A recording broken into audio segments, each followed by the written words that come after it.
You want to know how never to be bothered by anyone? First, you must understand this. Nobody has ever actually bothered you. What bothers you is your reaction. And if you can see that clearly, you become untouchable. Think about it. Someone insults you. Someone ignores you. Someone cuts you off in traffic. Immediately, you feel disturbed. But what caused the disturbance? Their action or your interpretation of it? The truth is, people behave as they do. But your suffering begins the moment you give their behavior the power to define your state of mind. Have you noticed how selective this is? A stranger mutters something rude, and you shrug it off. But if the same words come from your partner, your boss, your parent, it cuts deep. Why? Because you give those people weight in your story of yourself. Their words touch the ego, and the ego cries out, "How dare they?" To never be bothered, you must see this connection. It is not what they say, it is how tightly you cling to the idea of yourself. Loosen that grip, and suddenly their words are just sounds in the air. There is a story of a monk. A villager shouted at him, cursed, mocked him for hours. But the monk stood calmly, smiling. When asked later why he did not get angry, he replied, "If someone offers you a gift and you do not accept it, to whom does it belong? Insults are gifts you do not have to take. If you refuse them, they remain with the giver." Now imagine living like that. The world could shout and you could simply walk on, untouched, because you know the noise is theirs, not yours. That is real freedom. Freedom is not found in controlling others. Try as you may, you cannot stop people from being rude, judgmental, or ignorant. They will be as they are. The only freedom worth having is the freedom to choose your response, to laugh instead of lash out, to walk away instead of fight, to breathe instead of burn. This is how you never get bothered, not by silencing the world, but by understanding your power lies in what you make of it. The waves will crash, you can drown in them, or you can learn to surf. Now let me ask you, why do you let people live rent-free in your head? Someone upsets you in the morning, and by evening, you are still replaying it, polishing the wound, telling the story again and again. They may have forgotten. They are asleep in their bed, while you are still arguing with their ghost in your mind. Who is bothering you now? Not them, it's you. The chains are self-made. The door is unlocked. To be unbothered, you must notice how much of your suffering is just you continuing the conversation long after it has ended. But of course, it's not just strangers, is it? The ones who bother you most are the ones closest to you, your family, your friends, your partner. Why? Because you expect them to act according to your script. When they don't, you feel betrayed. Yet, can you see, they never agreed to follow your script. They are improvising, just like you. The reason they bother you is because you demand they be different than they are. The moment you drop the demand, the burden disappears. They may still behave foolishly, but your peace is no longer tied to their performance. Imagine if you let people be exactly as they are, not trying to change them, not trying to fix them, not even demanding that they understand you. Then you are free, because their behavior can rise and fall like the weather, and you remain steady. This is not indifference, it is clarity. You can still love, you can still care, but without tying your happiness to their mood. To never be bothered, you must learn this art. Let people be as unpredictable as clouds in the sky, and stop asking the sky to match your preference every day. Now, let's touch the root of the matter, the ego. The ego is the character you think you are. And this character is fragile, always hungry for validation, always afraid of rejection. When someone praises you, it inflates. When someone criticizes you, it deflates. You are like a balloon in their hands. But the truth is, the self they praise or insult is only an idea, a story. You are not that story. You are the awareness behind it. The moment you see this, you stop being tossed around by opinions. You are untouchable because you no longer cling. Think of an actor on stage. If the audience boos, the character may look humiliated, but the actor knows it is only a role. So too with you. The ego may get insulted, but you, the awareness, are never harmed. The one who realizes this plays through life with a lightness. Words may come, actions may come, but they pass like echoes through a hall. They no longer stick. To never be bothered is not to build thicker walls, but to see that there is no one inside to hurt. The play goes on, and you remain free.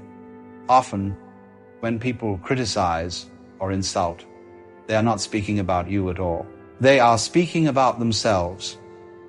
Their anger, their fear, their frustration, they project it outward, hoping to lighten their own burden. If you absorb it, you carry what was never yours. But if you see it clearly, you recognize, this is their storm, not mine. And then you let it pass. To never be bothered is to learn the difference between what belongs to you and what belongs to them. Take what is useful, leave the rest. Many people believe the way to avoid being bothered is to build walls, ignore others, cut them off, isolate yourself. But this is only another trap. If you must shut yourself away to be at peace, you are not free, you are fragile. True freedom is to stand in the marketplace, hear the noise, see the chaos, and remain centered. To be still in the storm. Anyone can be calm when alone in the forest. But the one who is unbothered in the crowd, that person has discovered true strength. Let's consider anger.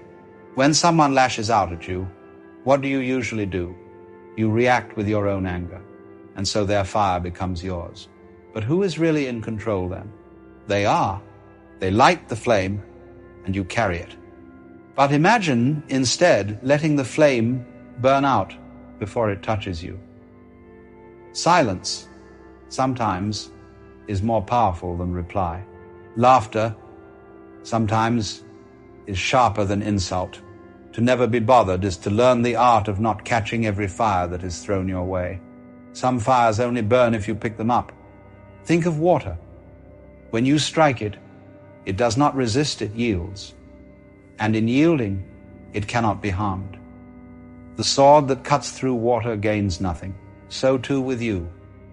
If you can be like water, soft, flexible, unresisting, then nobody can truly wound you. They may shout, insult, mock, but you remain fluid, moving, unshaken.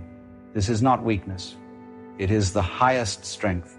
For stone can be broken, but water flows around every obstacle. To never be bothered, you must learn to flow. Another secret is this. People bother you because you expect them to be wise when they are not, kind when they are not, patient when they are not. But have you noticed? You too are not always wise, kind, or patient. Why demand from others what you cannot always give yourself? When you accept human beings as fallible, as clumsy travelers just like you, their mistakes lose their sting. The rude driver, the harsh word, the foolish decision all become less personal, more understandable. Compassion replaces irritation, and compassion cannot be bothered. A man once asked a sage, "How do you stay calm when people insult you?" The sage replied, "If a dog barks at you, do you bark back?" The man laughed. "Of course not." And the sage said, "Then why bark back when a man does?" The point is not to dehumanize others, but to realize how little sense it makes to give away your peace so cheaply. When someone barks, let it be. You don't need to prove yourself with noise. Silence is often the loudest answer. Now, here is something deeper. What if the people who bother you are actually your teachers? Think of it. The one who irritates you is showing you exactly where you are, not free. They reveal the buttons still inside you. Without them, you might believe you were enlightened, but they test you. They show you your edges. If you use these moments, you grow. Instead of saying, "They ruined my day," you say, "They showed me my work." In this way, even the most annoying person becomes part of your path toward freedom. This is why the wise do not resent difficulty, they welcome it. Because each irritation, each insult, is an invitation to see where you still cling. Imagine the next time someone cuts you off in traffic. Instead of exploding, you think, here is my chance to practice patience. Or when someone gossips about you, instead of defending, you think, here is my chance to practice letting go. Suddenly, life becomes your teacher, every person your guide. To never be bothered is not to avoid challenge, but to turn every challenge into growth. Now, some may ask, but what if people take advantage of me? Should I let them walk over me? Absolutely not. Being unbothered does not mean being weak. It means being clear. You can set boundaries without anger. You can walk away without bitterness. You can say no without guilt. Strength does not need noise. A mountain does not argue with the wind, it simply stands. The person who is never bothered is not a doormat. They are solid, calm, unmovable. And from that stillness, their yes and no carry far more weight. Think of the strongest people you know. They do not explode at every insult. They do not crumble at every rejection. They smile, they breathe, they carry on, and in their presence, others feel calmer too. Your peace is not only for you, it is contagious. When you are unbothered, you give others permission to put down their weapons as well. A room full of anger can be softened by one calm soul. And that calm soul could be you, if you refuse to be drawn into the madness of reaction. So how do you practice this? Practically. First, awareness. Notice when you are triggered. Feel the heat rise. Pause. Do not rush to act. Second, perspective. Ask, does this really matter? In a week, a year, on your deathbed, will this moment matter? Usually not. Third, release. Choose not to carry their noise inside you. Let it return to them. Practice these steps again and again, and slowly the chains fall away. You find yourself smiling where you once fumed, walking away where you once fought. That is progress. That is freedom. And remember, you cannot control the world. People will be rude. People will be unfair. People will misunderstand you. But you can always choose whether to hand them. You see, the great cosmic joke is that everyone is trying to arrive somewhere they've never actually left. Isn't that strange? The whole of our modern life is built on this curious illusion that there's a point in the future just around the corner where life will finally begin. We imagine it when we get the right job, or find the right person, or earn enough, or meditate long enough, or become spiritually awake enough. But as a matter of fact, the thing we're searching for is the thing that's already happening right now. Let me put it this way. You can't become what you already are, any more than a wave can become water. It is water. The search itself is the disguise, the game of pretending to be lost so that we can enjoy the adventure of finding ourselves again. Now then, most people don't see this because they've been trained since birth to think of life as a journey and a straight road from A to B, from ignorance to wisdom, from sin to salvation, from childhood to success. But the funny thing about a journey like that is it always keeps the present moment just slightly out of reach, always something to strive toward, always a horizon to chase. And so you end up running on a treadmill that never moves. You know, I once compared time to the grooves on a record. The needle runs along, playing the melody of existence, but every note is happening now. The past isn't something behind you. It's a memory echoing in this very instant. The future isn't somewhere ahead. It's an idea shimmering in your imagination. There is in truth only this continuous, eternal now. But the human mind, the tricky fellow that it is, wants to grasp this moment and make it last. It wants to freeze it like a photograph to say, there it is, I've got it. And the moment it tries, it slips through its fingers. You see, the present isn't a thing you can hold. It's more like a song you can only hear by letting it move. Try to stop it, and it disappears. Now, here's the real mischief. The more you chase the future, the more it runs away. It's like trying to catch your own shadow. The faster you go, the further it flees. And so you become haunted by this feeling of incompleteness, this vague anxiety that something is missing, that you are missing. But let me ask you something. Who is it exactly that's missing? What is this you that's supposed to arrive? The mind creates an image, a better version of yourself, more peaceful, more enlightened, more in control. And that image becomes your God. You kneel before it in silent worship, forever praying to become what you already are. Isn't it funny? The more we seek awakening, the more we affirm our own sleep. Because seeking implies that the thing we want is somewhere else. Yet awakening is precisely the seeing that there's nowhere else to go. You can't wake up later. Now then, imagine a cat sitting in the sun. It's not thinking, if I just purr hard enough, I'll finally become a proper cat. It doesn't strive to be, it is. And that's why it's so effortlessly itself. Whereas we, with all our cleverness, are forever running in circles around our own being, mistaking movement for progress. You've already arrived, but you don't believe it, because it doesn't feel like arrival. You were expecting fireworks, a certificate from the universe, some cosmic pat on the back saying, congratulations, you made it. But instead, there's just this quiet hum of existence, this breath, this moment. And because we've been conditioned to believe that ordinary life is somehow unspiritual, we overlook it.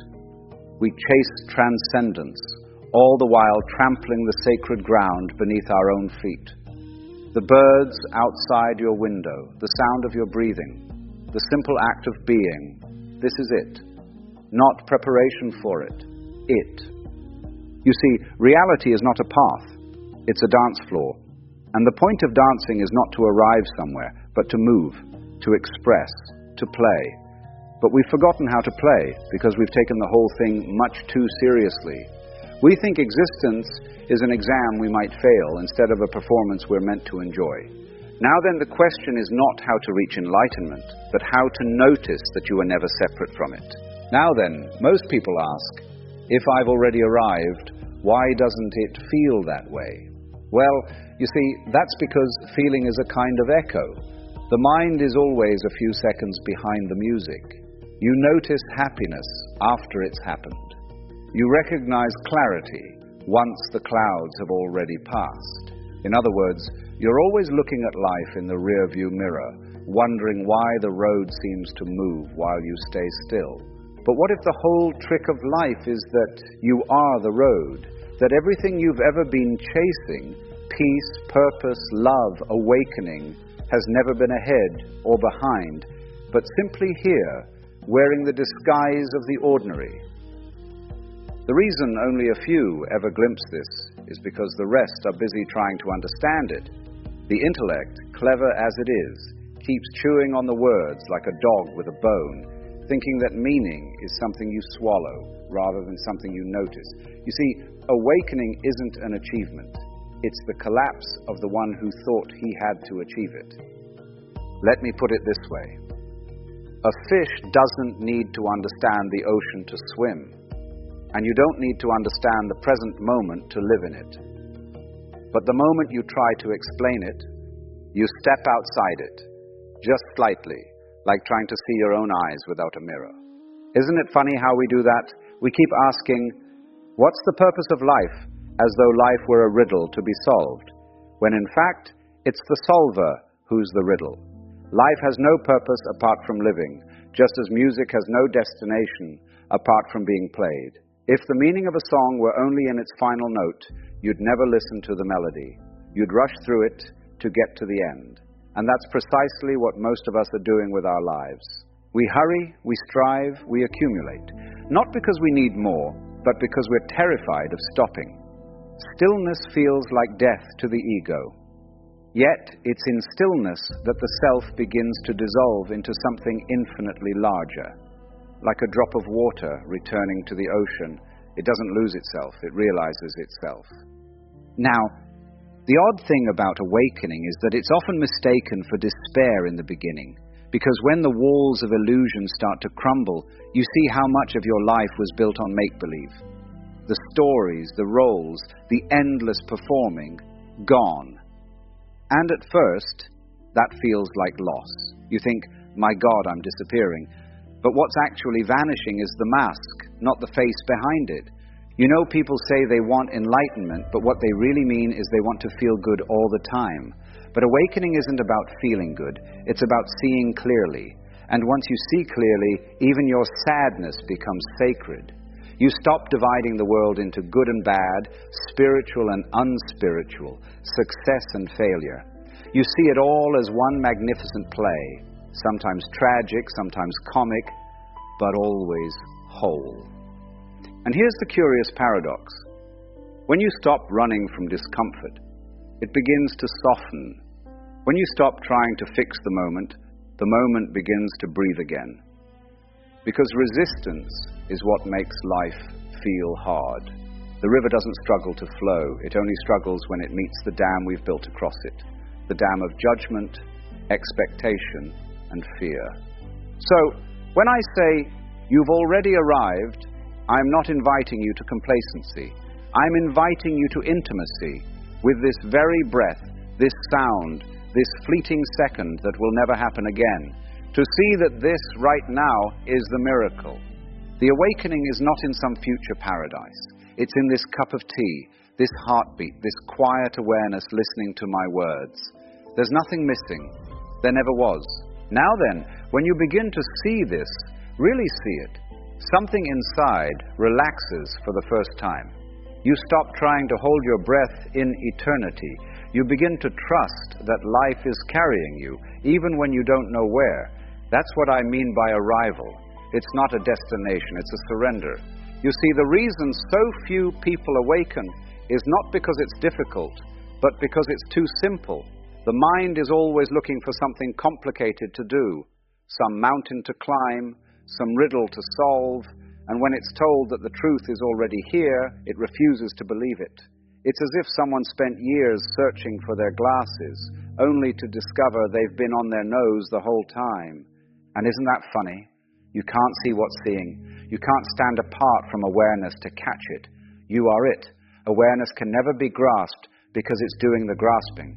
So the whole pursuit of awakening, all the striving, the techniques, the comparisons, that's the dream trying to wake itself up. It's perfectly fine as a game, you understand, but it's only a game.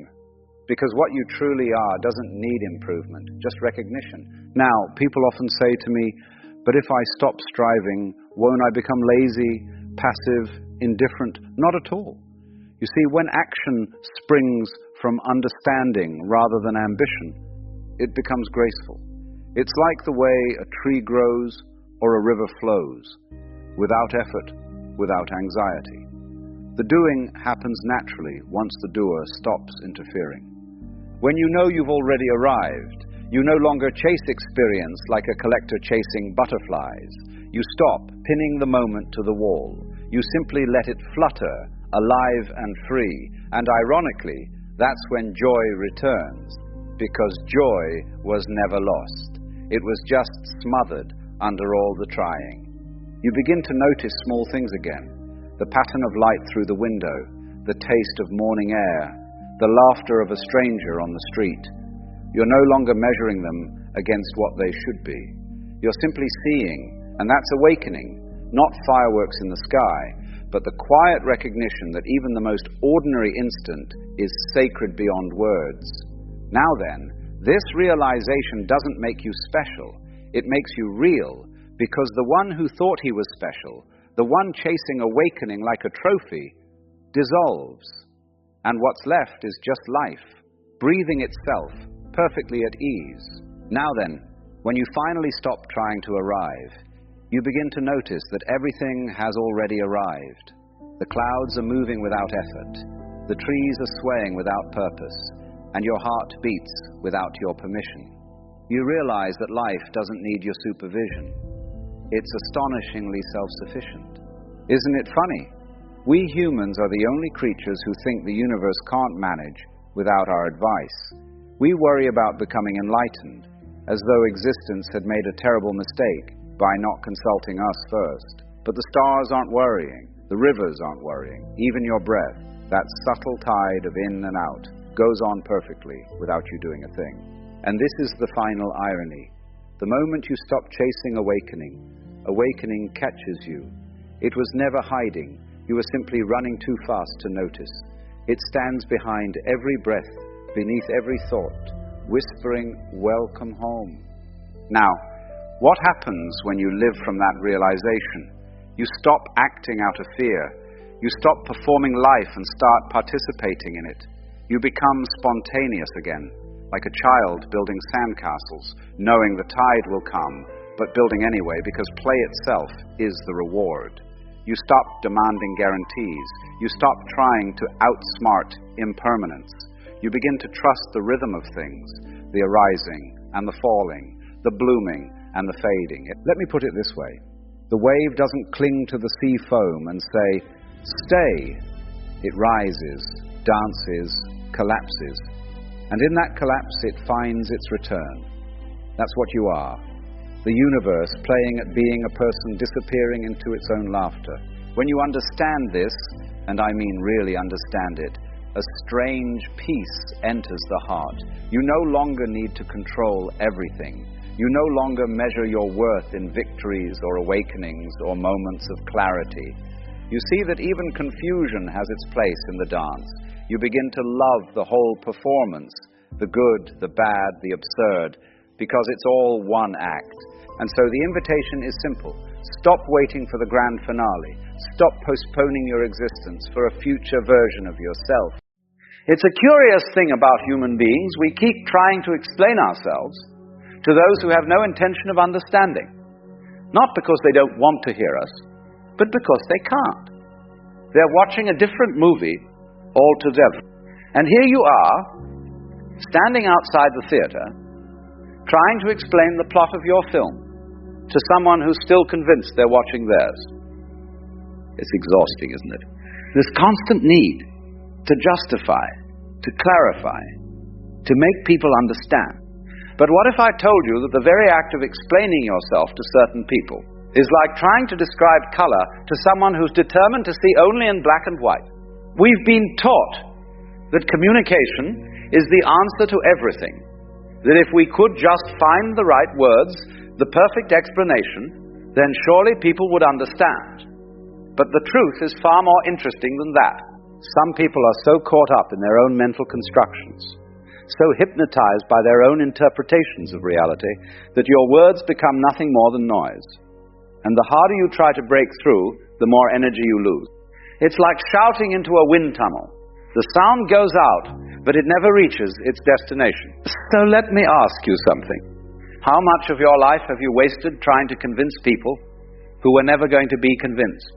How many times have you repeated yourself, rephrased yourself, exhausted yourself? All in the hope that this time they'll finally get it. And what happened?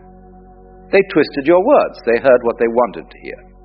They made you the villain in their story, no matter how carefully you explained yourself. This is not an accident. This is not a failure of communication. This is a collision between two entirely different states of consciousness. Now, before we go any further, let me be clear about something. I'm not talking about healthy disagreement. I'm not talking about people who genuinely want to understand you but see things differently. I'm talking about something else entirely. I'm talking about people who are living in a kind of trance, a self-created prison of beliefs and illusions, so solid that nothing you say can penetrate it. And the reason nothing penetrates is because they're not interested in truth.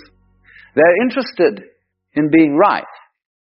They're interested in protecting their version of reality, even if that version bears no resemblance to what's actually happening. The moment you realize this, everything changes, because you stop taking it personally. You stop thinking there's something wrong with your words. You realize that the problem was never your explanation. The problem is that you're speaking to someone who has already decided what you mean. what you are, and what you represent. And no amount of explaining will change that. It's like trying to reason with a dream. The dream doesn't care about your logic. It follows its own rules. Let me tell you what happens when you try to explain yourself to someone trapped in illusion. First, you waste your energy. And I don't mean just a little bit of energy. I mean the kind of deep soul-level exhaustion that comes from fighting a battle that was rigged from the start. You pour yourself out trying to be understood, and what do you get back? Confusion, accusations, more questions. It's a loop that never ends because the other person is not interested in understanding. They're interested in their own narrative. And you, my friend, are just a character in their story. A character they've already written. The ancient wisdom traditions understood this. They knew that not everyone is ready to hear the truth. Not everyone can handle it. Some people need their illusions. They need them to survive. Take away their illusions, and they crumble. So they defend those illusions with everything they have. They'll twist your words, attack your character, and if you're still trying to explain yourself to them, you're actually helping them maintain the illusion. Because every time you engage, you give them something to resist. You give them a reason to dig in deeper.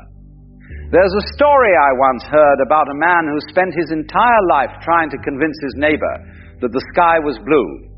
The neighbor insisted it was green. So the man brought diagrams, photographs, scientific explanations. He even brought other people to confirm that yes, the sky is blue. But the neighbor wouldn't budge. Green, he said. It's green. And one day, exhausted and defeated, the man gave up. He stopped trying to convince his neighbor. He stopped talking about the sky altogether. And you know what happened? The neighbor became furious. Because without the argument, without the conflict, the neighbor had to face something terrifying, the possibility that he might be wrong. This is what happens when you stop explaining yourself to people trapped in illusion. They get angry, they escalate, they accuse you of abandoning them, of being cold, of not caring. But here's the secret. Their anger is not about you, it's about them. It's about the fact that your silence forces them to look at themselves. And looking at yourself when you've been living in illusion is one of the most uncomfortable things a person can do.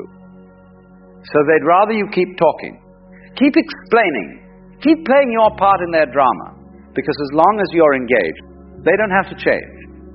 But you don't have to play that game anymore. You can step back, you can be quiet. You can let them have their version of reality without feeling the need to correct it. This is not indifference, this is wisdom. This is understanding that some battles are not yours to fight. Now here's where it gets interesting. When you stop explaining yourself, something shifts. You begin to conserve your energy. You begin to protect what's sacred, your peace, your clarity, your sense of self. These things are precious. And when you throw them into conversations with people who can't receive them, you're wasting treasure. You're casting pearls before swine, as the saying goes.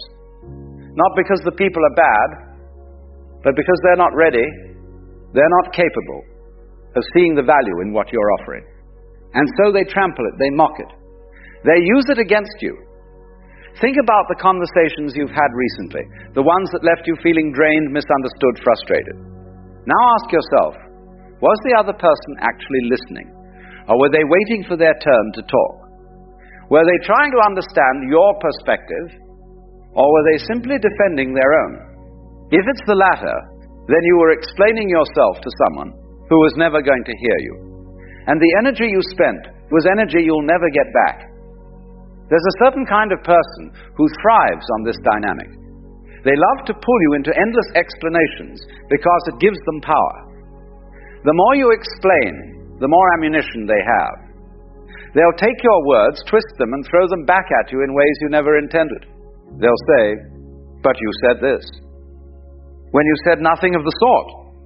They'll interpret your silence as guilt, your patience as weakness, your kindness as manipulation. And no matter what you do, no matter how clearly you speak, they'll find a way to misunderstand you. Because understanding you would require them to change, and change is terrifying. So what do? You stop. You stop explaining, you stop defending, you stop trying to make them see. Because the truth is, they already see. They just don't like what they see. And that's not your problem. Your problem is that you've been taking responsibility for their perception. You've been acting as though their misunderstanding is your failure. But it's not. Their misunderstanding is their choice. Let me tell you what happens when you embrace silence. First, you reclaim your power. When you stop giving explanations, you stop giving away your authority. You stop acting as though you need their approval, their validation, their understanding. You simply are. And there's something incredibly powerful about that. It's the power of a person who no longer needs to defend their existence. The power of someone who knows their worth is not determined by whether others can see it. Second, you create space. Space for truth to emerge on its own. Space for the other person to sit with their own thoughts without your constant input. Space for God, or the universe, or whatever you want to call that deeper intelligence, to work. When you're always talking, always explaining, you fill up all the space.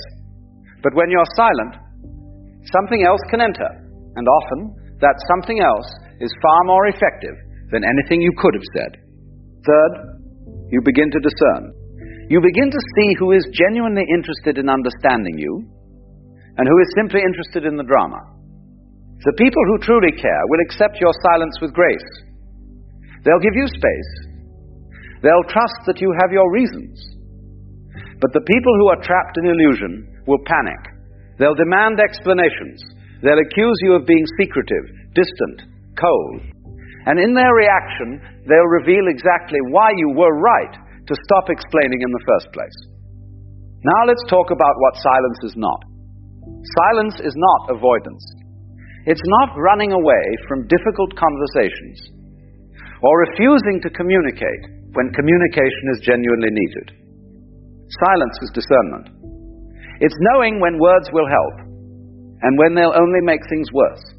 It's recognizing that some people are not ready for your truth, and that's okay. You don't need everyone to be ready. You just need to be wise enough not to waste your pearls on those who can't appreciate them. Silence is also not punishment. It's not a way of getting back at someone or making them feel bad. It's simply a boundary, a way of saying, I will not participate in this particular dance anymore. Because the dance of endless explanation is exhausting. It keeps you small. It keeps you stuck. And it keeps the other person stuck too, because they never have to face their own illusions, as long as you're there to argue with them. Here's the thing about illusion. It's comfortable. It's familiar. People build entire identities around their illusions.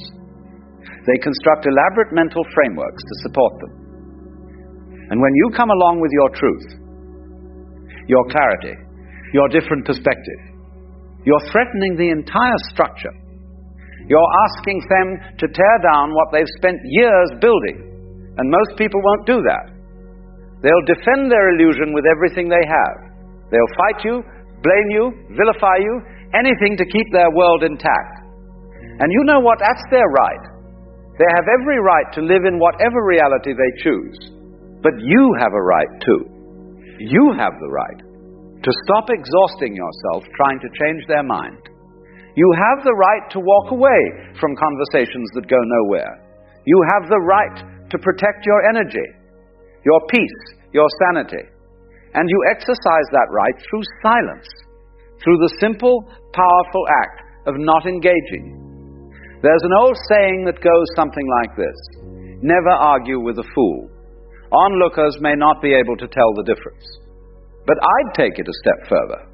Never explain yourself to someone who has already decided what you are, because no explanation will change their mind. They've made their judgment. They've written their story, and you're wasting your breath trying to edit it. Instead, save your words for those who can hear them. Save your energy for relationships that actually nourish you. Save your truth for people who are hungry for it. Because there are people out there who will understand you without lengthy explanations. There are people who will see you clearly without you having to perform, or prove, or justify. And those are the people worth your time. But what about the others? What about the people trapped in illusion who keep demanding your attention, your explanations, your defense? Let them go, not with anger or resentment, but with compassion. Let them have their illusion. Let them believe whatever they need to believe, and trust that if they're meant to wake up, they will. But it won't be because you convinced them. It will be because life itself taught them. And life is a far better teacher than you could ever be. So here's what I'm asking you to do. The next time someone demands an explanation from you, someone who has already decided what you are, what you meant, what you did, pause, take a breath, and ask yourself, will this explanation actually help? Or will it just give them more material to misinterpret? If it's the latter, stay silent. Let them sit with their assumptions. Let them fill in the blanks however they want. Because their interpretation says far more about them than it does about you. And in that silence, you'll find something extraordinary. You'll find yourself, not the version of yourself that bends and twists to be understood. Not the version that exhausts itself trying to please everyone. But the real you. The you that exists regardless of whether anyone understands or not. The you that doesn't need validation because it knows its own truth. And that version of you is far more powerful than any explanation you could ever give. Stop explaining yourself to people trapped in illusion, not because you're giving up on them, not because you don't care, but because you finally understand that some people aren't ready to see, and that's okay. Let them have their blindness. Let them have their confusion. Let them have their version of you. Because the real you, the one that knows, the one that sees, the one that simply is, doesn't need their approval. Your peace is more valuable than their understanding. Your energy is more precious than their acceptance. Your truth is more important than their opinion. Remember that. Hold on to that. And the next time you feel that familiar urge to explain, to defend, to justify, just stop. Be still. Be quiet. Be free. Because silence, my friend, is not the absence of communication. It's the presence of wisdom. And wisdom knows when to speak and when to simply let things be.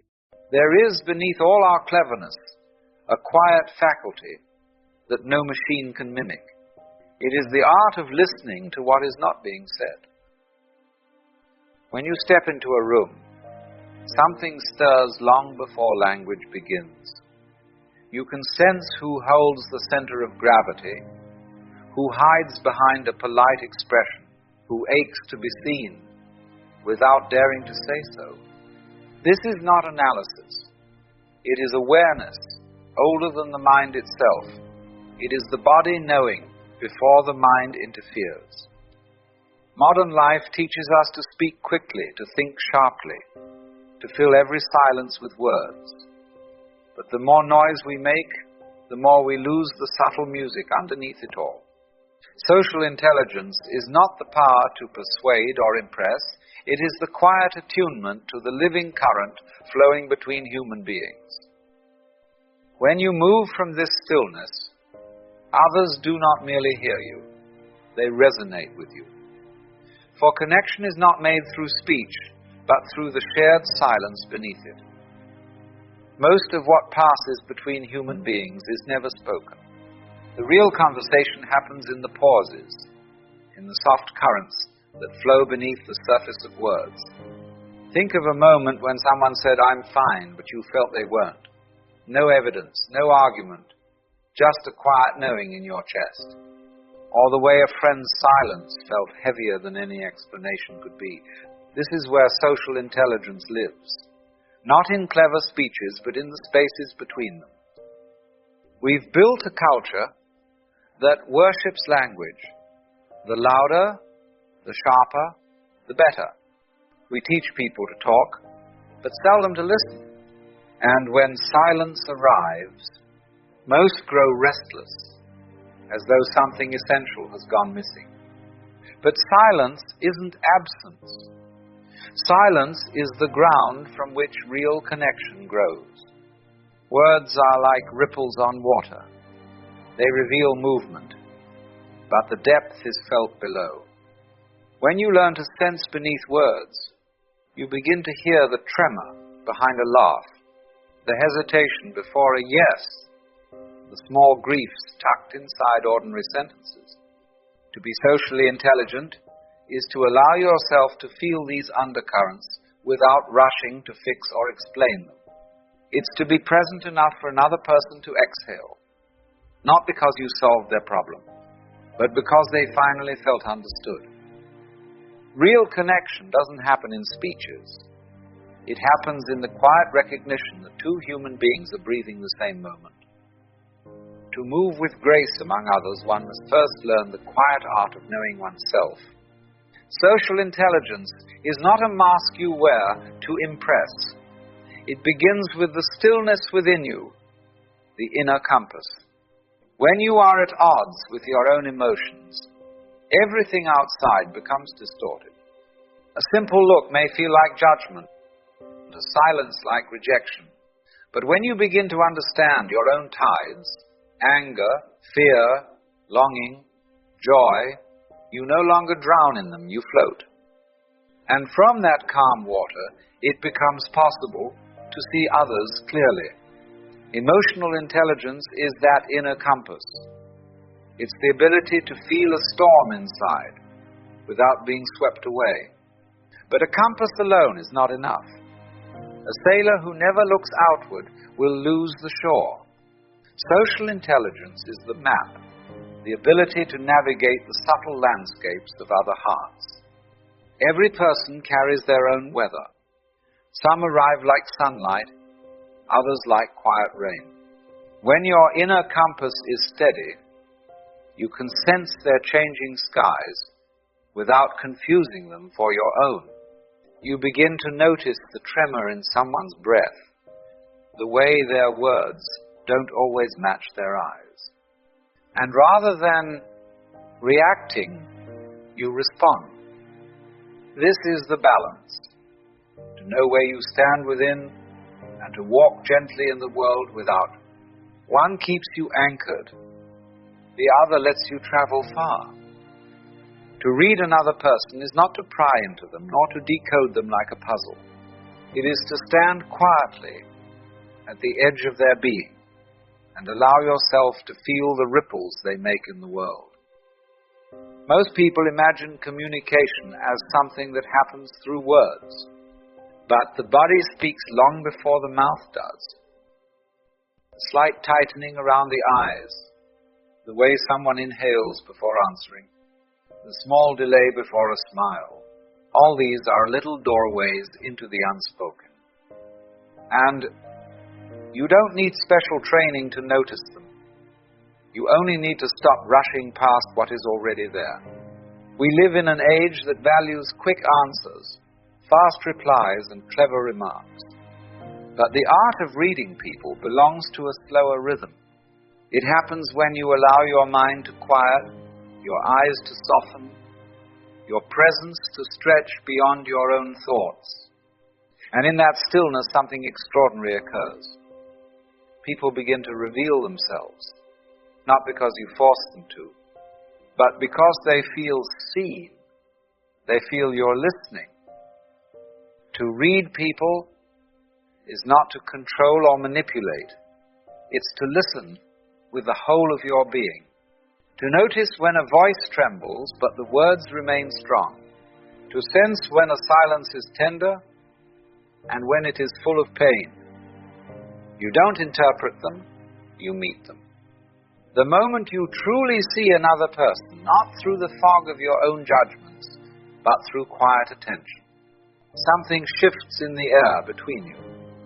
It's almost invisible, like the faint change in temperature before rain. This is where trust begins. Not in grand gestures or elaborate promises, but in the simple human recognition. I am being felt. I am not alone in here. People don't trust because of what you say. They trust because, for a brief moment, they sense that their inner world has been noticed without being handled. It is the rare experience of being understood without being interrupted. This kind of presence is not decoration, it's foundation. When someone feels seen at this level, defenses soften. The walls they spent years building loosen, even just a little. And from that quiet opening, trust begins to take root. Not as an agreement, but as a shared silence between two human beings. Trust is a strange thing. You cannot demand it, you cannot force it, and you cannot bargain for it. It grows the way dawn arrives, slowly, without announcement.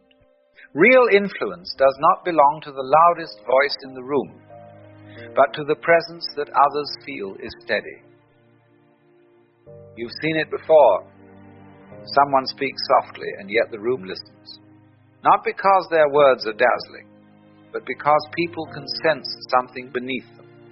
A quiet ground, a sincerity that asks for nothing. Social intelligence isn't about persuading people to bend to your will. It is the art of becoming someone others feel safe to open their world to. Trust is built not through clever arguments, but through the simple consistency of presence. When you truly listen, not to reply, not to prove, but simply to be there, people recognize it immediately. It touches something older than logic. It says, I see you, I'm not here to fix you, I'm here to be with you. And from that trust, influence flows on its own. Not as pressure, but as gravity. Gentle, invisible, effortless. A tree does not convince you of its shade. You simply walk toward it because it stands where it has always stood. So it is with trust. Influence is not the storm. It is the still air that gathers people without a word. Long before we learn to speak, we learn to feel one another. Long before we built cities and systems, we gathered around firelight, reading the flicker in someone's eyes more easily than the words that came after. Connection is not a modern skill. It is the oldest language we share. The rhythm of another's breath, the tremor in their voice, the heaviness or lightness of their silence. Your body knows how to read this. It always has. It is not something you learn so much as something you remember. Modern life often makes us forget. We build walls of analysis, of speed, of distraction. But beneath it all, your nervous system is still listening, still tuning itself to the quiet music between people. When someone is in pain, a part of you aches. When someone laughs, something in you softens. This isn't sentimentality. It is the design of being human. We are wired to connect the way trees lean toward light. And when you allow yourself to trust that instinct, to sense before you speak, to feel before you explain, your interactions become less about control and more about attunement. In that space, conversation turns into something older than language. Two beings remembering they were never truly separate. We live in an age where noise has become the default setting. Not just the restless noise of the world, but the chatter inside the mind that never seems to rest. Everyone is speaking. Few are listening. And in that endless exchange of words, presence is lost. Presence isn't a performance. It isn't about perfect posture, nodding at the right time or pretending to be calm. It's the art of being here fully, without rehearsing what comes next. You've felt it before. When someone looks at you, not past you. When their attention doesn't wander. When you feel in the marrow of your being that in this moment you don't have to explain yourself. Their silence is not empty. it is spacious. In a world so addicted to distraction, presence has become rare and therefore powerful. It slows the rhythm of conversation. It turns noise into music. It allows the small, quiet truths in people to rise to the surface without being drowned out.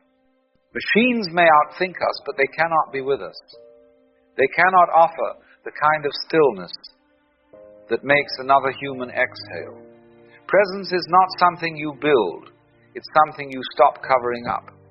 And when you offer that kind of space to others, they recognize it immediately. Not with their intellect, but with their soul. What binds us most deeply is rarely spoken. The most honest conversations are carried in the eyes, in the tilt of the head, in the rhythm of a breath shared between two people who need not explain themselves. Empathy isn't a technique.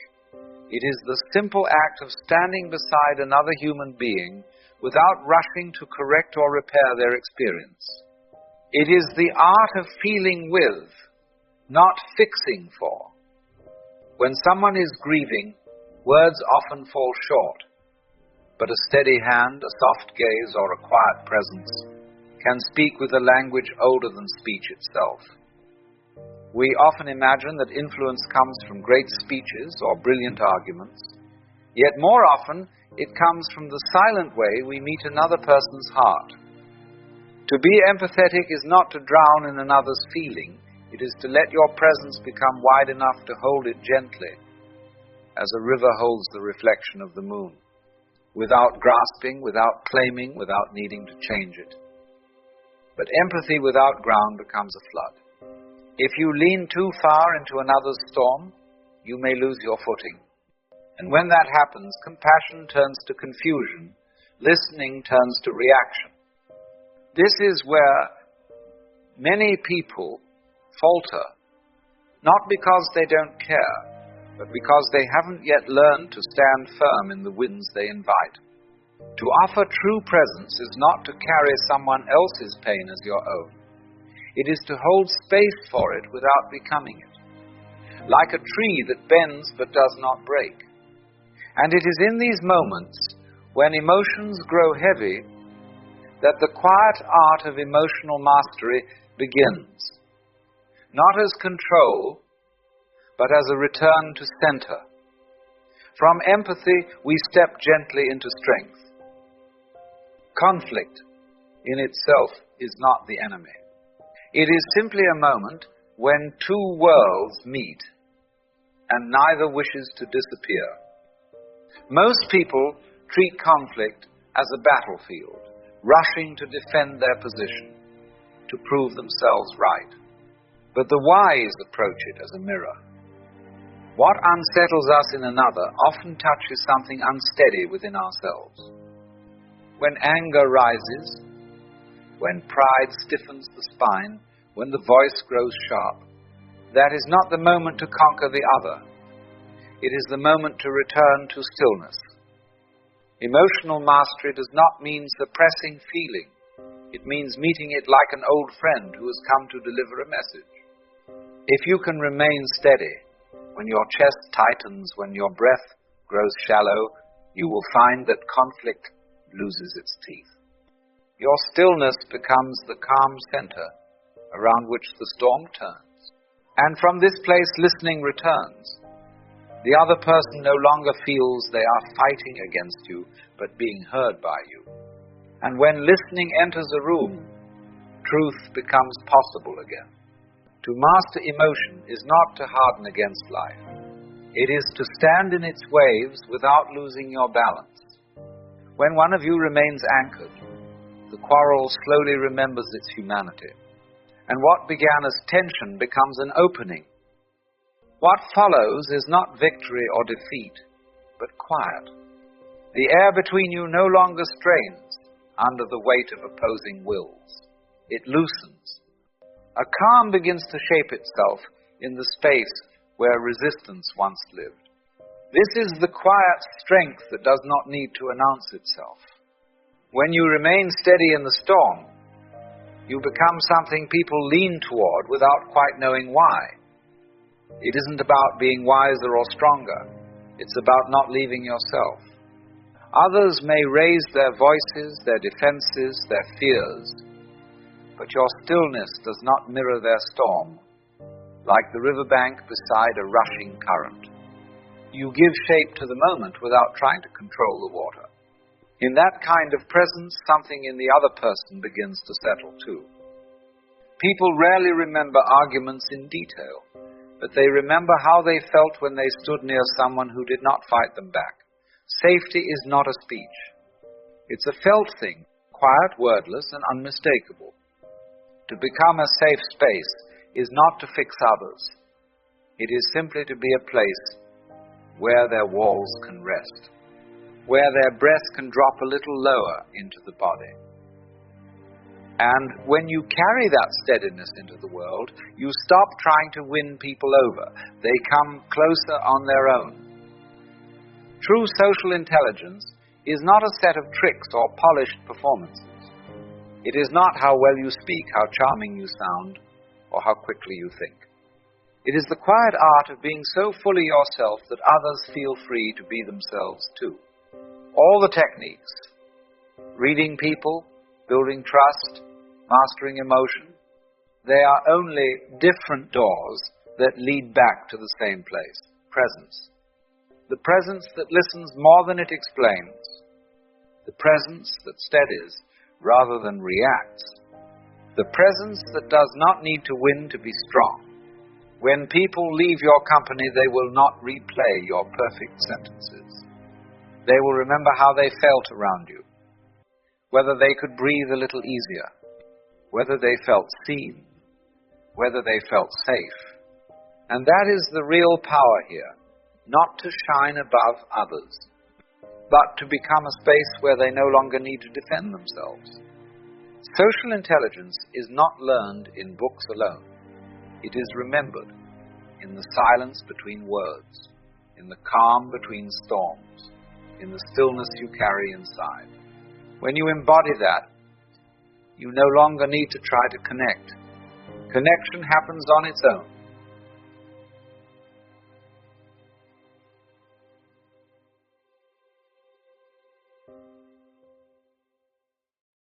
It is a most peculiar thing, you see, that a human being can spend an entire lifetime searching for themselves while never realizing they were never truly lost. And yet that is the great game we are all playing, the cosmic game of hide and seek. The universe pretending not to be itself, wandering through space and time in the disguise of you and me. Now, somewhere along the way, we forgot this game. We began to take the disguise rather seriously. We began to believe that this mask we wear, this name, this history, this bundle of memories was who we really are. And so the play became a tragedy. Because when the actor forgets he's in a play, the suffering feels very real indeed. But let us begin at the beginning, if such a thing can be said to exist. Imagine, if you will, the moment you were born. Not the event itself, but the sense of entering a world that was already in motion. Nobody asked you if you wished to be here. You arrived as a mystery, blinking into a mystery. And the first thing you learned, almost immediately, was that you were something separate. The doctor said, "It's a boy," or "It's a girl." Someone gave you a name. Someone said, "This is you." And in that instant, the great forgetting began. You see, the child does not know that there is a line between itself and the world. When a baby cries, it believes the universe is crying. When it laughs, it believes the whole sky is laughing with it. But very soon, we are taught otherwise. We are told where we end and where everything else begins. That's the first illusion, that there is an inside and an outside, that you are here and the world is there. We even speak of it that way. I came into this world. But that's not how it happened at all. You did not come into this world. You came out of it in precisely the same way a wave comes out of the ocean or a leaf grows out of a tree. You are not a stranger here. You are the universe expressing itself as this particular form for a while. And yet, because of language, because of conditioning, because of fear, we begin to imagine ourselves as isolated fragments. We identify with the body, with the name, with the narrative. And we say, I am this, and nothing more. But tell me, where exactly does this I begin? If I draw a line around your body, is that truly the border of you? Because the air you breathe becomes your blood, and your blood becomes your thought, and your thought changes the world around you. So where do you stop and the world begin? It's quite impossible to say, isn't it? The whole thing is one continuous process, yet our minds have divided it up for convenience. We draw lines, make maps, categorize, define. But the map, you see, is never the territory. The word is never the thing. The idea of you is not you. And yet, we have mistaken the symbol for the reality. This is why people suffer. Because we have been hypnotized by words, by images, by the great myth of separateness. The ancient Hindus called this Maya, the illusion that tricks consciousness into believing it is something apart from itself. And from this illusion springs all the great human dramas: fear, greed, ambition, loneliness, the endless craving to become something more. When you think you are a separate being, the universe becomes a threat. Everything outside is either something to be conquered or something to be avoided. You must protect yourself. You must compete. You must achieve. And so you spend your life struggling to survive, never realizing that the very energy of that struggle is the same energy that moves the stars. It is rather like a wave on the ocean trying not to be wet. The wave says, I must maintain my shape, my identity. I must fight against all the other waves. And in doing so, it forgets that it is the ocean itself. You and I are doing exactly that. We have become obsessed with being somebody rather than simply being. Now, this forgetting is not a mistake. It's part of the game. The universe hides itself from itself so that it can experience the joy of rediscovery. The darkness is necessary for light to recognize itself. The silence gives meaning to sound. And in the same way, forgetting who you are is the prelude to awakening. But the tragedy of our modern life is that we've made the forgetting permanent. We have built entire civilizations around the idea of separation. We have systems that reward competition and punish stillness. We have machines that amplify distraction. We measure worth in numbers, and we mistake productivity for purpose. And so, the game has lost its laughter, the play has forgotten its script. You can see this in the way people live. They move as if haunted, always chasing, always becoming, never arriving. They think salvation lies in the next promotion, the next purchase, the next achievement. But every time they reach the next thing, it dissolves like mist, because what they are truly searching for cannot be owned, cannot be earned, cannot even be found. It can only be remembered. And so the question arises, who or what is it that has forgotten? Who is this I that believes it is lost? If you look closely, you'll find something extraordinary. You'll find that the one who seeks is the very thing being sought. You'll find that beneath all the noise and confusion, there is a silence watching everything. That silence is what you truly are. When you close your eyes at night and the whole world disappears, that silence remains. When your thoughts fade for a brief moment, something is still there, isn't it? The awareness that notices the absence of thought, that's you. Not the story, not the name, not the body, the awareness itself, that which never comes and never goes. But we are so accustomed to looking outward that we miss it. We keep expecting truth to appear in some grand revelation when it has been quietly humming beneath everything all along. Like a song that never ends, only changes its tune. And so, To remember who you are is not to add something new. It is to remove what was never real. It is to peel away the layers of conditioning, fear, and pretense until only the simple fact of being remains. That is where the journey truly begins, not in acquiring, but in noticing, not in striving, but in seeing clearly. You cannot become yourself because you already are. You can only wake up to that fact. And when you do, life begins to feel less like a prison and more like a play. The actors are the same, the scenery unchanged, but suddenly the story is light again. The laughter returns. The wave remembers it is the ocean. That is the beginning of remembering. That is the end of the dream of separation. When you awaken, even for a moment, to the truth of what you are, something remarkable happens. The world does not change, and yet it is utterly transformed. The same faces pass by, the same routines unfold, but there is a new quality to it all, a kind of luminous playfulness, as if the universe has been holding its breath, waiting for you to notice the joke. But it doesn't end there, because the moment we catch a glimpse of truth, the mind rushes in to claim it. It says, "Ah, I understand now. I've figured it out." And that, you see, is the second forgetting. The ego, clever as ever, puts on spiritual clothing and pretends to have seen the light. It becomes the seeker who has found. But remember, the moment you think you've captured truth, you've already lost it. Truth cannot be caught because it is what is doing the catching. It's a very curious situation.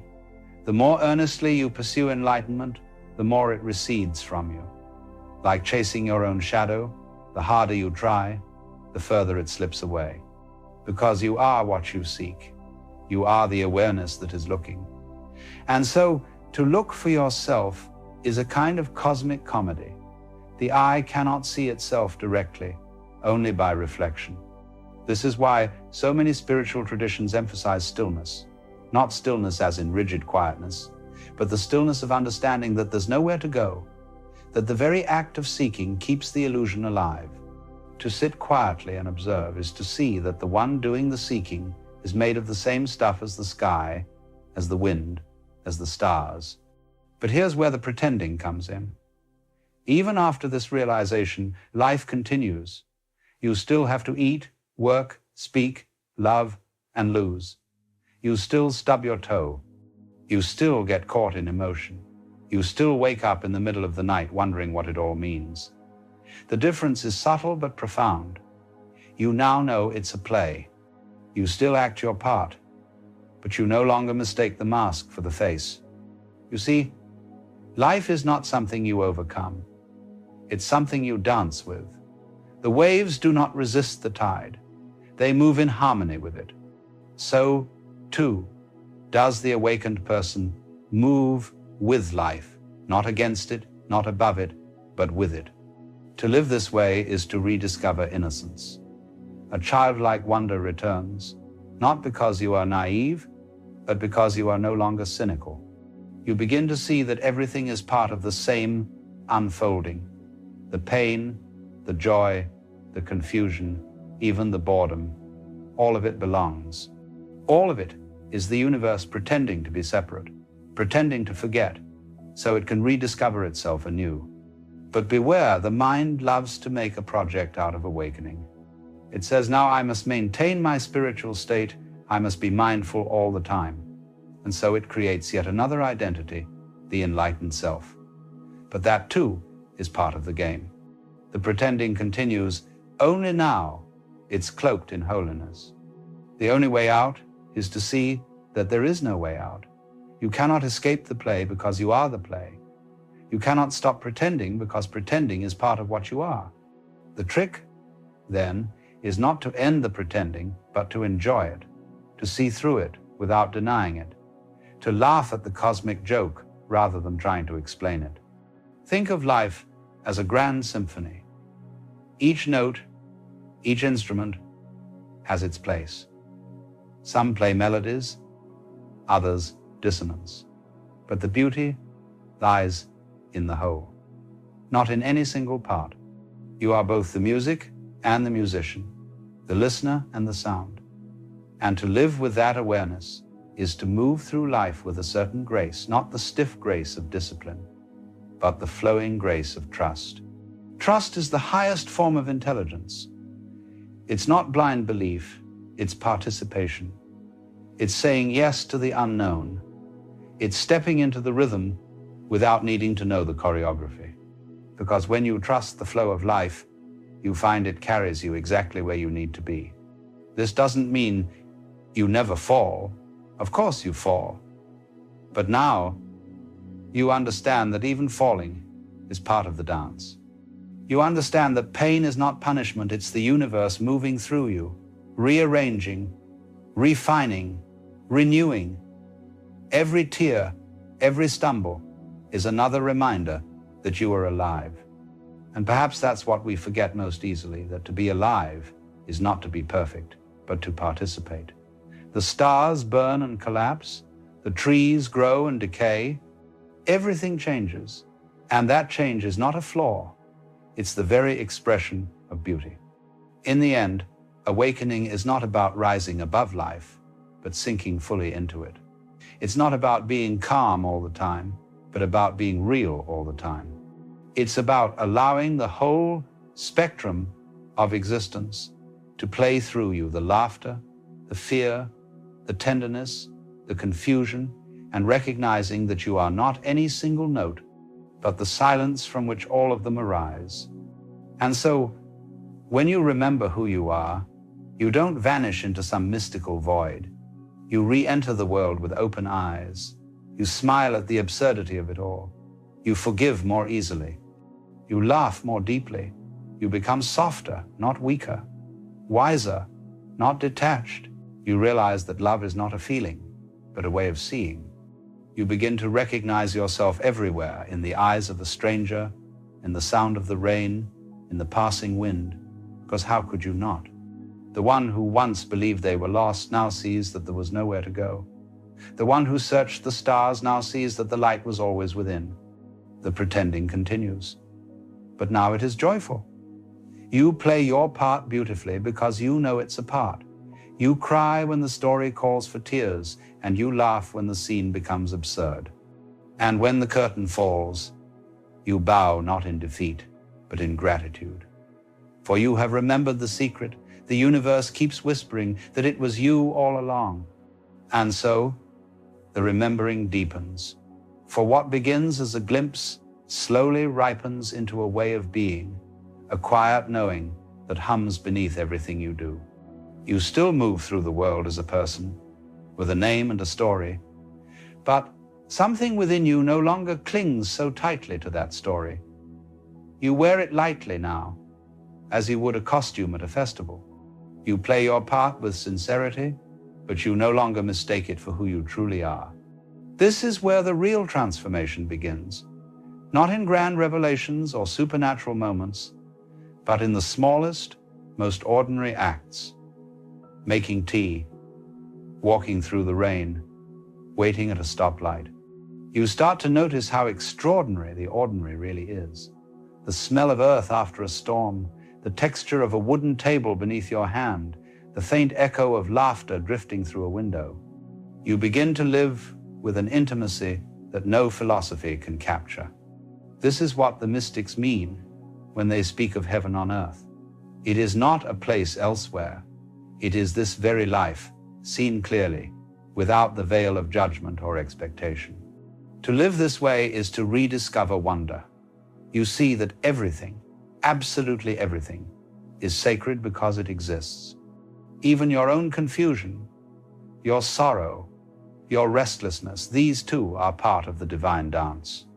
But the mind, ever restless, will still try to intervene.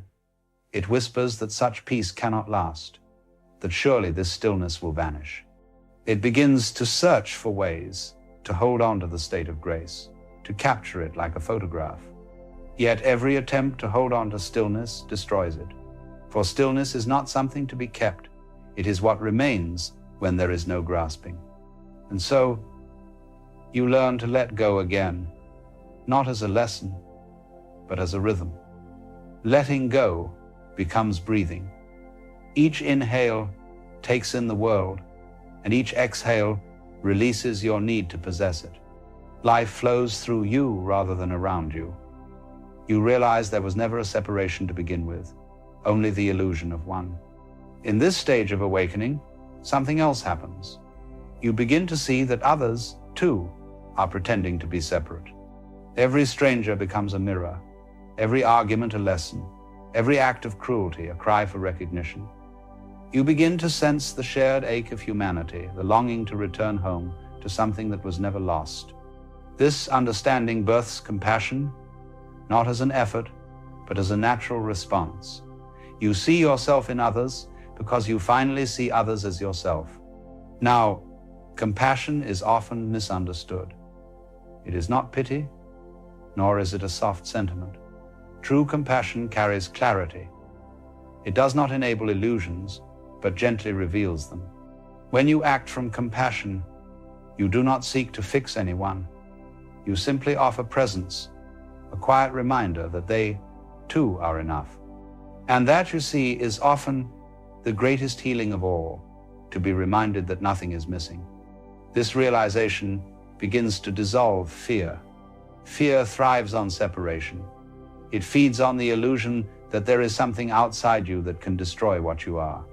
But when you see that life and death, gain and loss, are movements of the same ocean, what is there to fear? The wave cannot fall out of the sea. It may rise and fall, but it never ceases to be water.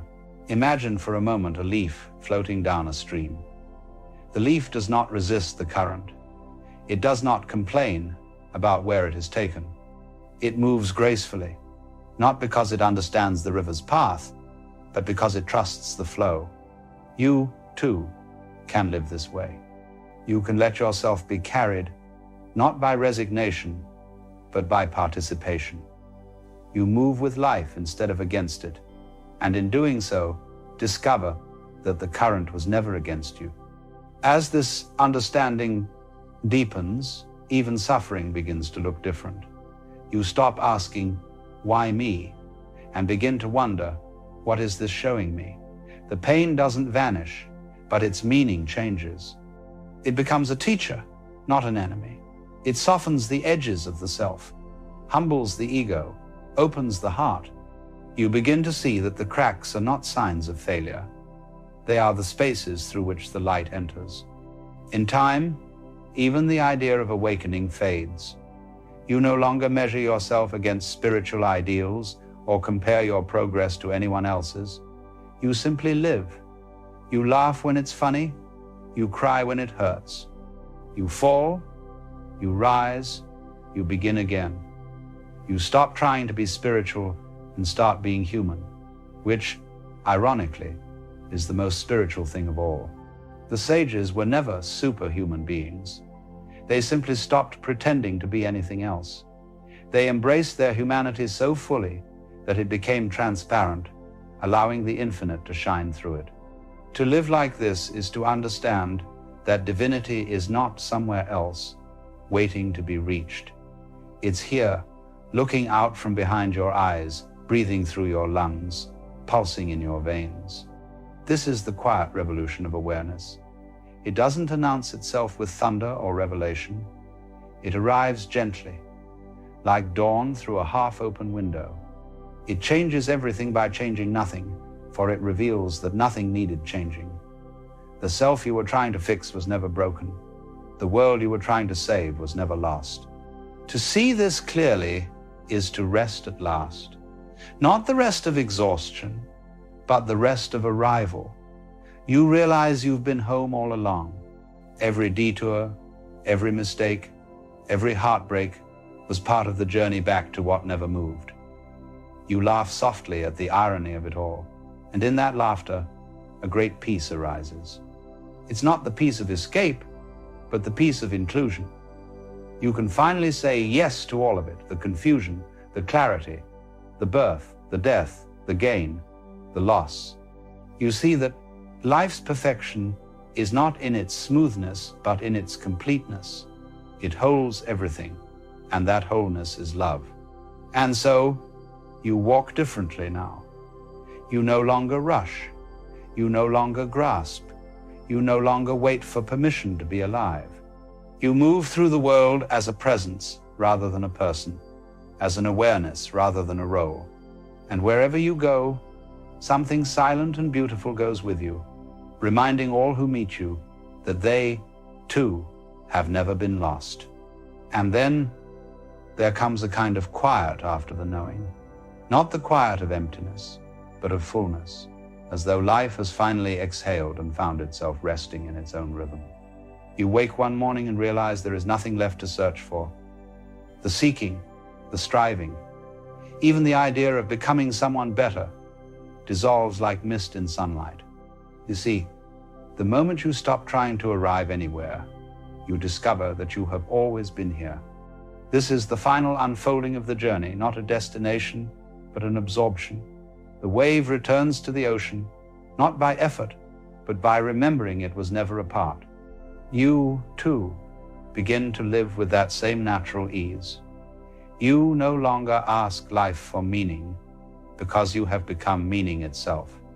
Everything you touch, everything you see, reflects the same still intelligence that lives within you.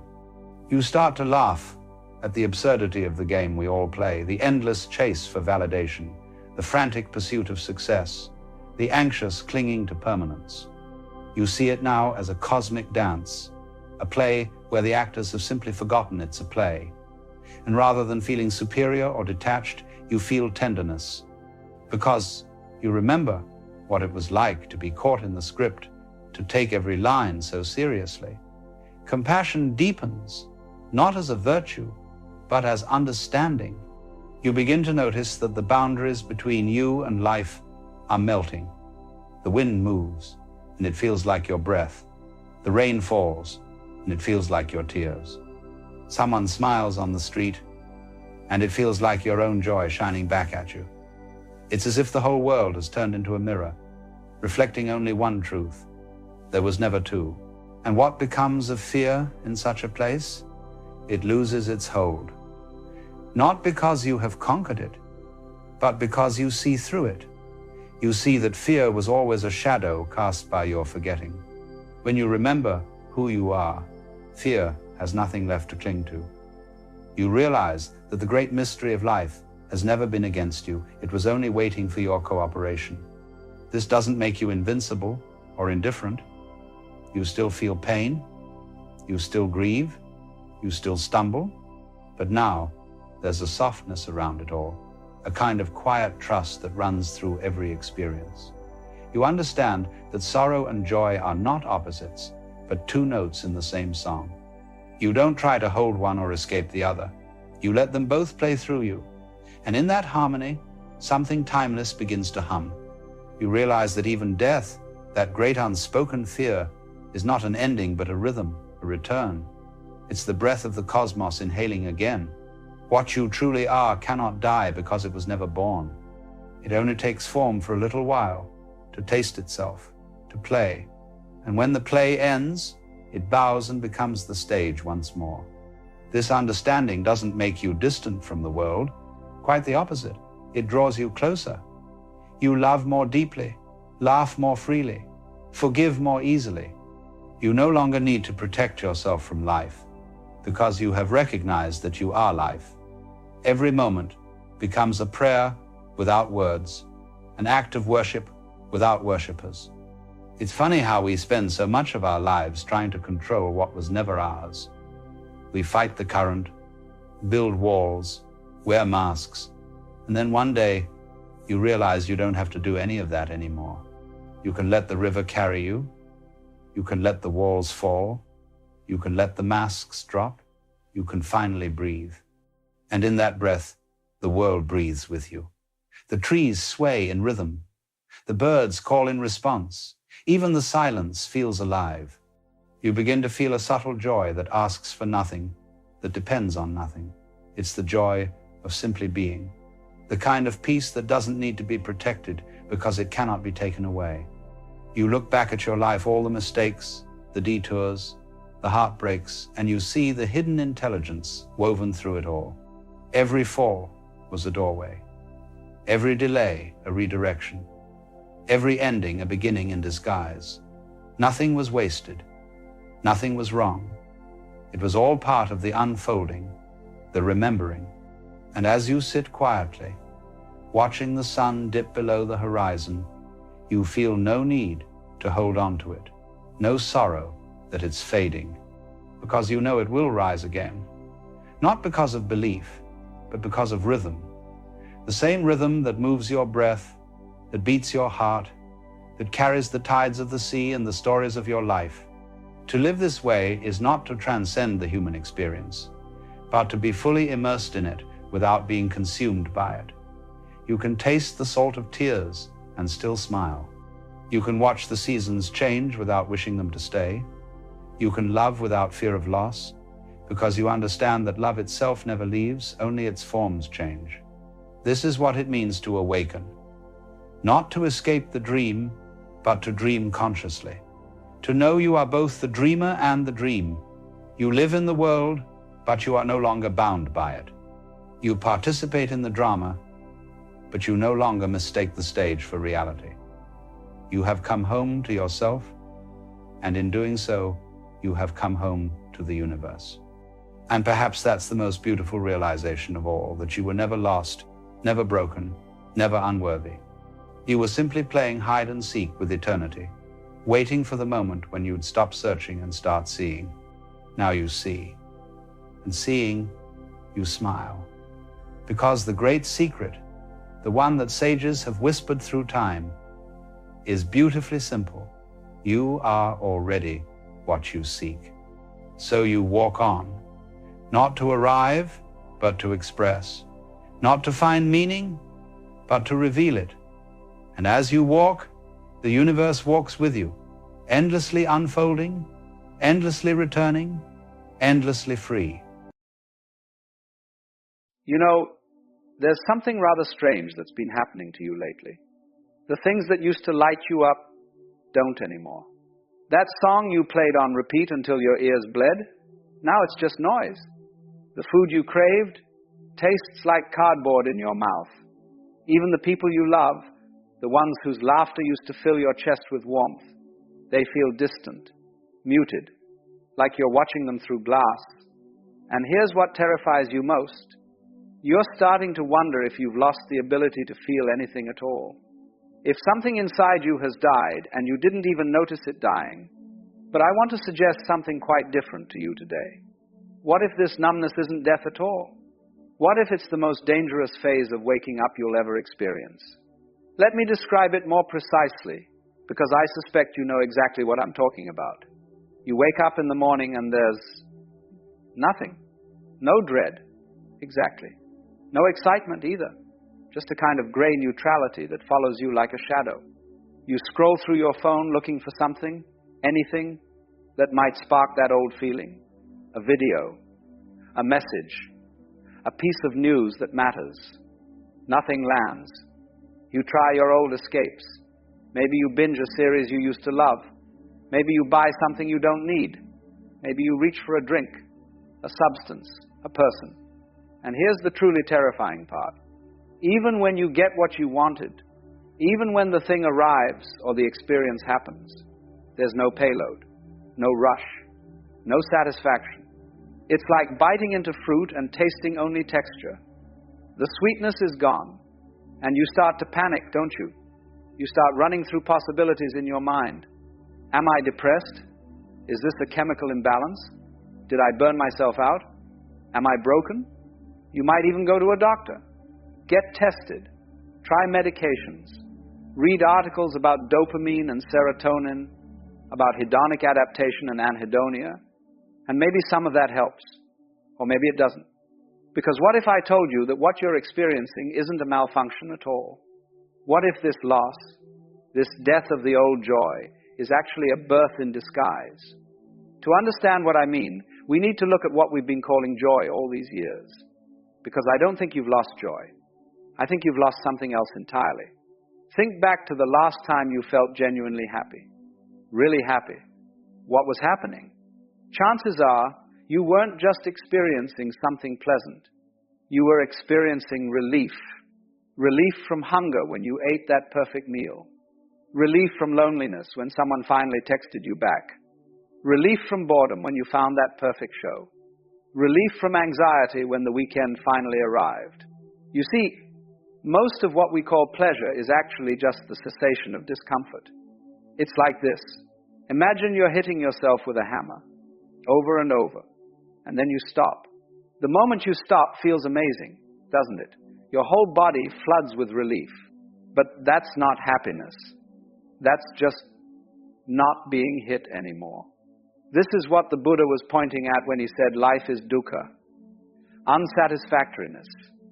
Not that life is suffering exactly, but that it's fundamentally unstable, based on lack. We spend our entire lives in this bizarre cycle. Create a problem, solve the problem, feel good for a moment, create another problem. Make yourself hungry so eating feels good. Make yourself lonely so connection feels good. Make yourself bored so entertainment feels good. We've become like addicts who need the withdrawal just to feel the high of the fix. And for most of your life, this worked. This game of scratching itches you created yourself, it was enough. It felt like living. But then something shifted. Maybe it happened slowly. Maybe it happened all at once. But at some point, your consciousness saw through the trick. It's like when you learn how a magic trick works. Once you see the wires, the mirrors, the sleight of hand, you can't unsee them. The magic is broken forever. You can't go back to being fooled. And this is what's happened to you. You've become immune to your own manipulation. The itch you create no longer feels real enough to make the scratch satisfying. The hunger you manufacture doesn't make the food taste better. The loneliness you cultivate doesn't make connection feel profound. You've seen through it. And once you've seen through it, the whole game collapses. This is why nothing brings you joy anymore. Not because you're broken, but because you've outgrown a fundamentally childish way of experiencing life. And right now, you're in withdrawal. Not from drugs or alcohol, but from something far more addictive. You're in withdrawal from experience itself, from the constant stimulation, the peaks and valleys, the drama of your own creation. You're a thrill addict who's been cut off from the supply. And like any addict in withdrawal, you feel like you're dying. You feel hollow, empty, like a ghost walking through a world that's lost its color. You look at people around you who still seem to be enjoying things, and you feel envious, confused. Why can they still feel and I can't? But they're not more alive than you. They're just still asleep, still willing to believe in the game, still able to get high on their own manufactured crises and resolutions. You can't anymore. I knew a woman once, let's call her Maya, who went through this exact thing. She was a musician. Her whole identity was built around the rush of performing, the high of applause, the intoxication of creating something beautiful. And then one day, she sat down at her piano and nothing. No inspiration, no joy, no connection to the instrument that had been her voice for 20 years. She thought she was finished, thought her gift had been taken away. What she didn't realize was that her gift wasn't music. Her gift was the silence underneath the music, and she was finally becoming quiet enough to hear it. But I'm getting ahead of myself, because before you can hear the silence, you have to survive the absence of noise. And I know this feels like death. I know it feels like something precious has been taken from you. But stay with me here, because this is where it gets interesting. Imagine you've spent your entire life in a dimly lit room, a room lit only by candles. And you've been fascinated by the shadows these candles cast on the walls, the dancing shapes, the flickering movements. You've spent years watching these shadows, finding meaning in them, being entertained by them, occasionally frightened by them. They've been your whole world. And then one day, someone opens a window, and sunlight, real sunlight, floods into the room. What happens to the shadows? They vanish. Not because the light went out, but because the light became too bright. The candles are still burning, but you can't see their shadows anymore. They're overwhelmed by something infinitely more luminous. And here's the thing. For the first few moments after that window opens, you might actually think you've gone blind. Because your eyes so accustomed to the dimness, to the subtle variations of shadow, can't yet process this much light. It's too much, too bright, too intense. So it looks like nothing, like emptiness, like a blank, washed out void. This is where you are right now.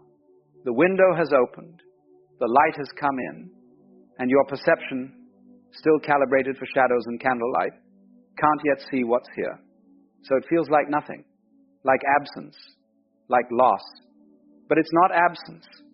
It's presence so complete, so full, that your current way of seeing can't comprehend it yet. You're not depressed. You're not broken. You're being recalibrated. And the worst thing you can do right now, the absolute worst thing, is try to go back. Try to close the window. Try to relight the candles. Try to manufacture shadows again. I've watched people do this. When the old pleasures stop working, they panic and they try to force it. They seek more extreme experiences, louder music, stronger substances, more dangerous thrills. They jump from relationship to relationship, hobby to hobby, belief system to belief system, desperately trying to feel something, anything. And all this does is delay the inevitable, because you can't go back to sleep once you've woken up. You can pretend. You can exhaust yourself trying. But the innocence is gone. So what do you do instead? Here's what nobody tells you. You stop trying. You stop trying to feel joy. You stop trying to get back what you've lost. You stop trying to fix yourself, because there's nothing to fix. You're like a caterpillar that's dissolved into liquid inside a cocoon, wondering why it can't walk anymore, why it can't eat leaves, why everything that used to define it is gone. You're not a caterpillar anymore, but you're not yet a butterfly. You're just soup, formless, undefined, in between. And this is unbearable for the mind, isn't it? Because the mind wants to know what it is, wants to have an identity, wants to be something. But you're not something right now. You're nothing becoming everything. You have to give up, you see. Not give up on life. Give up on trying. You have to stop trying to feel joy the way you stopped trying to catch smoke. Stop trying to get back to how things were. You understand? There is no back. There's only this formless moment, this soup you've become. And the more you thrash around trying to be something recognizable, the longer you stay liquid. And if you can just be with this, if you can stop fighting it, stop trying to resurrect the corpse of your old way of being, something new emerges. Not the old joy, something quieter, subtler, harder to describe. The old joy was like fireworks, loud, bright, impressive, but brief. This new thing, it's more like the sky itself. It's not an experience. It's the space in which experience happens. It's not a feeling. It's the awareness that feels. Do you see the difference? The old happiness required contrast, required things to be good or bad, pleasurable or painful, exciting or boring. It needed the hammer so it could feel the relief of stopping. But this doesn't need anything. It's already here, already complete. Whether you're eating a gourmet meal or stale bread, it's here. Whether you're in love or alone, it's here. Whether you're succeeding or failing, it's here. I once knew a man who spent his whole life chasing experiences. He traveled to every country, tried every drug, had every kind of relationship. And then, one day, he just stopped. He sat in his garden, doing nothing, for hours at a time. His friends thought he'd given up, thought he was depressed. But when I asked him about it, he said something I've never forgotten. He said, I finally realized I was traveling around the world looking for my house, and then I noticed I was already standing in it. This is what happens on the other side of the emptiness. You stop looking for life and realize you are life. You stop searching for joy and discover you are the space in which joy and sorrow both arise and dissolve. You don't need things to be a certain way anymore. Not because you've given up or become numb, but because you've found something that doesn't depend on circumstances. A kind of okayness. Not happiness, exactly. Not bliss. Just okayness. Everything is fundamentally okay, even when it's not okay. Does that make sense? Probably not. Not yet. Because this isn't something you can understand intellectually. It's something you become. And you can't force it. You can't achieve it through effort. In fact, the more you try to get there, the further away you get. It's like trying to fall asleep. The harder you try, the more awake you become. Just be here. In the grayness, in the flatness, in the void. Without trying to escape it, without trying to fix it, without trying to understand it. Just sit in it like you'd sit in a waiting room. Not enjoying it, not suffering through it. Just waiting. And here's the paradox. The moment you stop trying to get somewhere else, the moment you stop resisting what is, you arrive not at some special state, not at some peak experience. You arrive at reality itself, unfiltered, unmediated, unadorned. And it's enough. It's more than enough. It's everything. See, you haven't lost joy. You've just become too big for the small pleasures that used to contain you. Like a child who grows too tall for their favorite hiding spot. The spot didn't disappear. You just don't fit in it anymore. And yes, that's sad in a way. There's a real grief in this. Grief for the simplicity of the old way, for the innocence that's been lost. But would you really want to go back? Would you really want to shrink yourself down just to fit into that small space again? Or would you rather grow into the vastness that's opening up before you?